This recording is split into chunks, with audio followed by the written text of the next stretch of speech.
Let's go look and see what happened to lockdown when kids were not in school.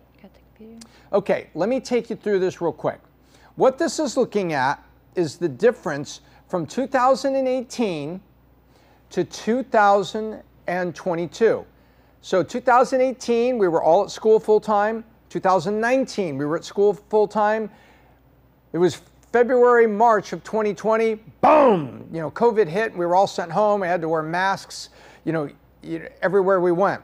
Now, everybody came back through 22. Kids were back in school, and they got tests. These are the standardized tests that are given to 8th graders. So if you're in the 8th grade, or you're a parent 8th grade, or you're an older brother or sister, or an aunt and uncle, once a year, that individual, those little students that are in your life are going to say, oh, we just sat around for 3 days taking these tests, filling in those little bubbles and stuff. Well, guess what? Those are standardized tests. Sometimes it's called Stanford 9 tests or the national test. Those are tests that are taken by all students in all public schools, and they round up the test scores. Now they've got the full year. As we sit here in the fourth quarter, just started, fourth quarter of 2023, they have tabulated all of the scores through the end of 22. It takes some time to do that because they are the government. And look at what they see. Upper left, history scores. Now these are looking at the percentiles. So basically it looks at the 90th percentile, really good students, 75th percentile, say B-level students, and then mid students, lower students. In every case, the test scores are points down. Why is that? Because you locked them down and they got inadequate education for a year and a half when they were in 6th grade or thereabouts during the lockdown that happened during COVID. And for some public schools, it was almost 2 years.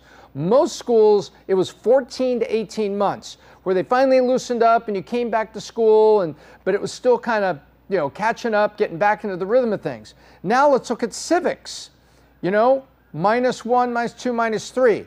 Now then, those areas are sort of humanities, liberal arts. Reading, humanities, liberal arts, -2, -2, -3, -4, -4 are going down.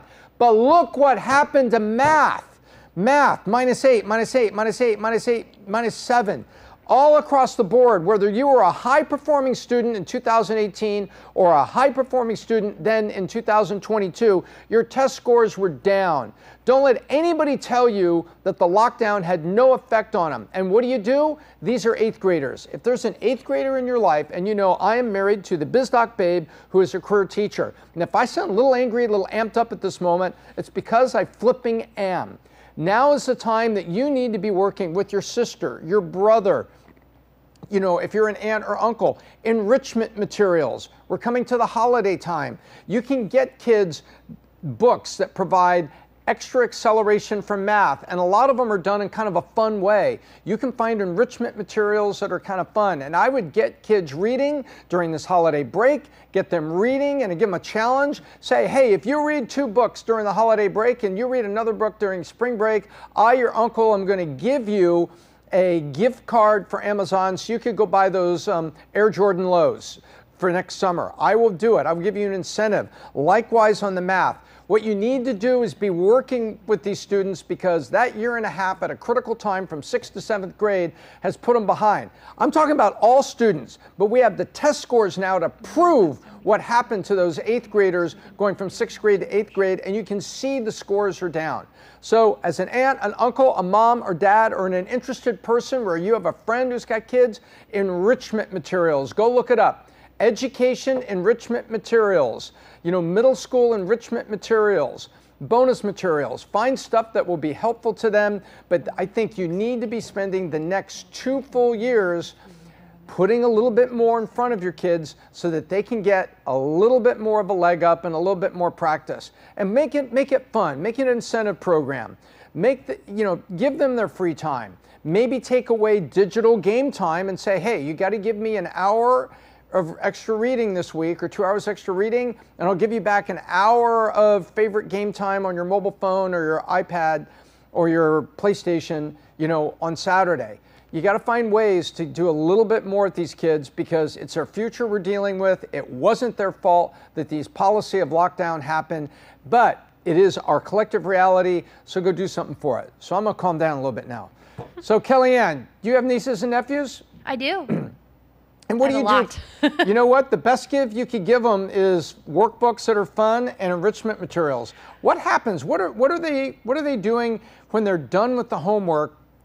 A lot of kids I'm seeing now, is because, and I babysit a lot too, and a lot of kids are struggling with, they're like, oh, I can't do it, and they just give up because they haven't had that person in class to tell them, hey, here's the walkthrough, here's how you do it. So when I see kids get frustrated doing their homework, I'm like, this is really easy, let's just walk through it together. And they need someone to show them how to do it, and then you have them keep practicing and giving them the workbooks and making it fun, making it like a game, using the reward system. So if you finish these 10 problems, we can watch a TV show together. We can watch Cocomelon or whatever it is. You know, if you finish reading this chapter, we can go outside and play. But going back to a reward system and having someone that will spend the time to teach them what to do. Oftentimes parents are like, I don't exactly know what my kid's learning, so they have to learn it themselves, and they get frustrated too. But having mentors or advisors or have your babysitters be intelligent people and have them help catch your kids back up in school. Exactly. And if you're babysitting kids 3rd, 4th, 5th, 6th grade, maybe the game is, hey, we're going to do an exercise, all of us are going to do an exercise, and then we're going to watch the, end game. We're going to watch, one of their favorite movies, or whatever it is. But that's my recommendation, and that's coming from the Biz Doc Babe. Invest in the kids, and there's ways we have to accelerate the kids to make up for the deceleration that happened.